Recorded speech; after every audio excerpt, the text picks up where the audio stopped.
everyone, welcome to Fix It in the Mix. I am Mike Rutt, and hey, I'm representing for my boys and girls from Lick Creek, great country band down in southern Illinois. And if you don't know them, check them out. You can find their music anywhere music's at, so check them out for sure. Super cool stuff. This is the first episode of hopefully a bunch, where I'm going to be doing some video samples and maybe some tutorials on how to do some things that hopefully will help you grow in your mixing, your understanding, and your knowledge about how to do some things well. And if you're like me and you've been doing this for a long time, I'm always watching people because I learn new things that they do differently than I, and it's pretty helpful for me to try new stuff all the time. But if you're just beginning this is also really helpful, I hope, because I want to show us some of the basic things that are essential to mixing. And I'm going to be looking at plugins, I'm going to be looking at EQs and compression and effects and all kinds of stuff. Today we're going to jump right in and we're going to start looking at compression. Now, compression, basically, in a nutshell, compression just limits the dynamic range of something. So if something's really loud, it makes it not so. If it's really loud, for instance, and then it gets really quiet, it tries to make those two a little closer to each other by limiting that. And we'll look at how that works. But the thing is, compression is super important for mixing, but it's also, if you don't know what you're doing, it can be really dangerous. It can not only help your mix sound better, it can make your mix sound worse. And so what we're going to do here, I'm going to show you this. This is just a standard compressor. This is the Pro Tools compressor. Avid compressor comes with the Pro Tools software free. Nothing, no boutique thing here. Just what they offer. And I'm going to use this primarily. And this is real world kind of stuff because this is actually a mix that I'm working on, a live mix. So you can see it's inconsistent. It's imperfect. It's pretty human. That's how recording usually goes down, at least if it's real people playing. So we're going to look at that, and let me just play a little bit of this. And this is just, like I said, it's a mix of a live performance, and all I'm doing, I'm running all my drums into this drum bus. I do have some compression on. I'm going to leave that on for just a second. You're going to be able to hear me kick that on and off, and that's compressing all the drums.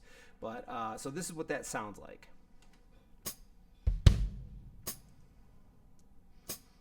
All right, now it's going to get a little bit louder, and you're going to hear some dynamics. I'm going to kick the compressor off. You can see they flattened out a little bit, got a little deader, less life.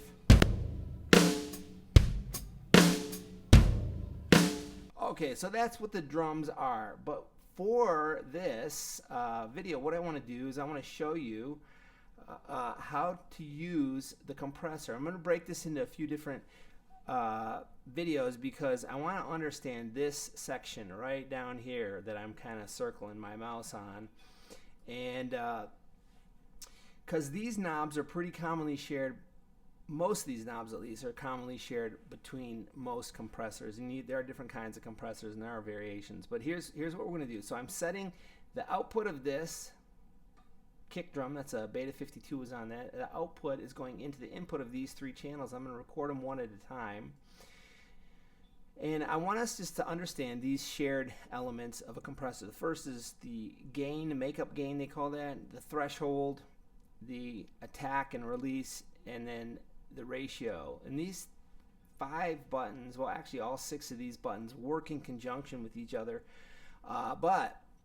And I want to look primarily just at threshold in this video, and then we'll move on to some of the other elements of compression and what these other buttons do. So first thing I want to do, like I said, compression limits or it reduces the dynamic range. And so I'm going to turn this compressor on. It's just set as default. I'm going to play this, and again it's going out from the Beta 52 kick channel into this Audio 1 channel, and let's look what happens when we just run it through a compressor. Alright, here we go. And you can just watch to see if there's any difference between these waves. Look, pay attention to the bottom of the waves in particular. You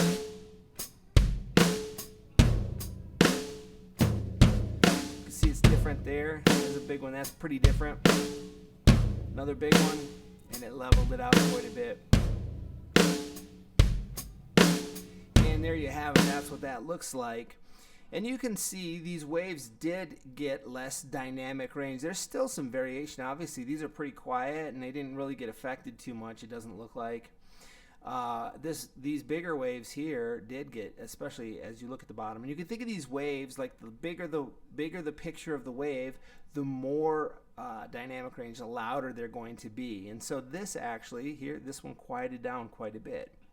So how does the threshold affect what just happened here? Well, the threshold is basically telling you anytime the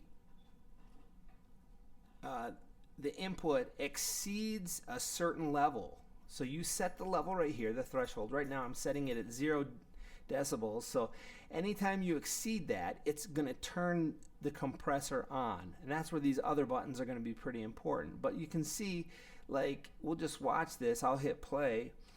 And I'm actually going to turn this off so we don't have to listen to it. And I'll keep talking. But you can see when you're just letting this play, the decibel or the threshold is going to have to come above this line at 0 dB for the compressor to turn on. As long as you stay below that, nothing's going to happen. And so this is going to keep looping here. But you look at the input, and here's a way to read the compressor. Here's the input. That's what's going into the compressor, the volume. Here's what's coming out over on this side over here. So the input, and you have the output, and you can see they're exactly the same. And then this is the gain reduction. So this will show you how much. Well, obviously they're in and out the same, so there is no gain reduction. But let's move this up a little bit and see what happens. Still nothing. We're not really hitting any gain reduction. You just can watch over here, and you can watch. We're getting close, but it's not hitting it. And as I come up a little higher even, a little higher, getting closer. Oh, we finally got some gain reduction right around 21 there. And that's pretty significant. But let's back it down or bring it back up, make that higher. And now this is kind of interesting. So you can see that once you start moving this threshold, the volume exceeds that threshold and the compressor starts to work. All right, so that's pretty helpful. But let me show you a couple things that I think are helpful in terms of how to set the threshold. And what I want to do is I just want to look at these two right here, these two, and I'm gonna loop these, and I want to set the threshold to not really affect these. I don't want to compress these, but I want to compress these louder notes, particularly like this one, right? So I don't want to do these, but so what I'm going to do is I'm just going to set my compressor. I'm going to hit play, let this loop, and I'm going to keep moving this up, or I'm sorry, back down. Right now I'm at negative 17 decibels, and as I move it back, so now we're at about 20 here, and still nothing's really happened. Oh, it looks like maybe, am I getting some here on the gain reduction? Just keep watching over here. Still really not getting a whole lot. Right around 23. Oh, there we go. We're finally hitting it. So let's just back it down to 23. Now, so here's what is interesting. I'll stop this, and I'm going to record now, and you'll see, you can tell that these were hit a little bit, but let's watch what happens at 23, negative 23 dB. If I record this again, you're seeing these are not affected. But now when we go over here, let's just watch over here. You can see that these larger notes are getting up to, this is like 5 or 6 decibels of gain reduction. And again, you're going to see it, and this is pretty close to what was originally set on the default. So let me show you something else that's, I think, pretty helpful. The threshold is super important because if you hit it too hard, let's crank this way down, we're at negative 50 dB, and you can look here, you can see that that note doesn't have to travel far. That input doesn't have to make much noise before the compressor kicks in. And watch what happens once we crank down the compressor like that. Well, you can see right away it's crushing everything, so it's not letting much of that volume go through on anything. Even on these big notes, they're so compressed. It's probably obviously going to be not all that helpful unless you're trying to destroy the sound on purpose for some sort of effect that you're going for. But let's just give a little listen to this and see what it sounds like. We'll mute this out, and you can hear now as we listen to this. Yeah, there's hardly anything there. It's kind of like you're hitting an empty bucket or I don't know. It's not much there. You can barely just hear the transient because as soon as, before most of the note has gone through and developed, it's already clamped down.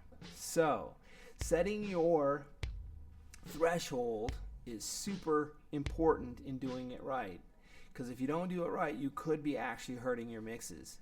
In the next videos, I'm going to go on and explain how the gain, the attack, the release, and the ratio also work in conjunction with the threshold to produce the kind of compression that you're looking for to make your mixes pop more and have more dynamic like enhancement that's just sound great. So check out, and by the way, if you click below and subscribe, anytime a new video comes out, you'll get it. And maybe share this with your friends. That'd be really cool. They can see this too, and have them click and share the love. Thanks. I'll see you in the next video.